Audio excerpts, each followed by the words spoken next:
भाजप नेते हर्षवर्धन पाटील यांनी महायुतीमधनं बाहेर पडण्याचे संकेत दिलेत।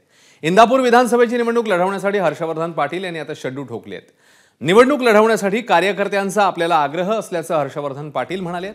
मागील आठवड्यात इंदापुरात पार पडलेल्या शासकीय कार्यक्रमाचं निमंत्रण नसल्यावरूनही हर्षवर्धन पाटील यांनी खंत व्यक्त केली। त्यामुळे हर्षवर्धन पाटील इंदापुरातनं अपक्ष लढणार की शरद पवारांच्या राष्ट्रवादीमध्ये जाऊन तुतारी हाती घेणार पाहणं महत्त्वाचं आहे।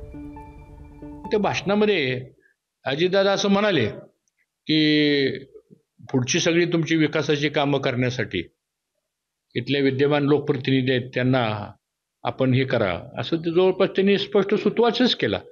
आता आम्हालाही प्रश्न पडला, तर आम्ही आमच्या नेत्यांना विचारणार आहे की बाबा ही महायुतीची जागा वाटप झाली का, जागा द्यायचा निर्णय झाला का?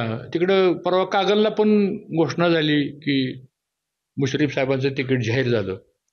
मग नेमकं काय? आणि कुणी आमच्याशी बोलायला तयार नाही, संपर्क करायला तयार नाही।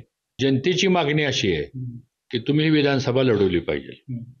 आता काही लोकांचं म्हणणं असं आहे की तुम्ही अपक्ष म्हणून लढवा, काही लोकांचं म्हणणं असं आहे की तुम्ही तुतारीमधनं लढवा, काही लोकांचं म्हणणं असं आहे की तुम्ही जागा सोडून घ्या आणि उभा राहा, असे विविध पर्याय। पण एक गोष्ट निश्चित आहे की जनतेचा प्रचंड आग्रह आहे की ह्या वेळेस इंदापूरच्या विधानसभेच्या निवडणुकीला तुम्ही उभा राहिलं पाहिजे, असा जनतेचा आग्रह आहे। आमच्या मनात आता इथं जे लोकांनी जी प्रतिक्रिया दिली की तुतारीकडे जाण्याच्या संदर्भामधल्या बऱ्याच जणांची प्रतिक्रिया होती की साहेबांनी तुतारीकडे जायला हवंय।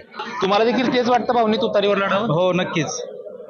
म्हातारा पवार साहेब आहे ना, दोनदा पाहुणले तर निवडून देण्याकरता आलेलं, त्यांच्याकरता आम्ही कालच्या वेळेस त्यांना मतदान आम्ही केलेलं आहे तुतारीलाच, जनतेने आमच्या, तर तुतारीला मतदान होणारच आणि भाऊंना तुतारी मिळणारच।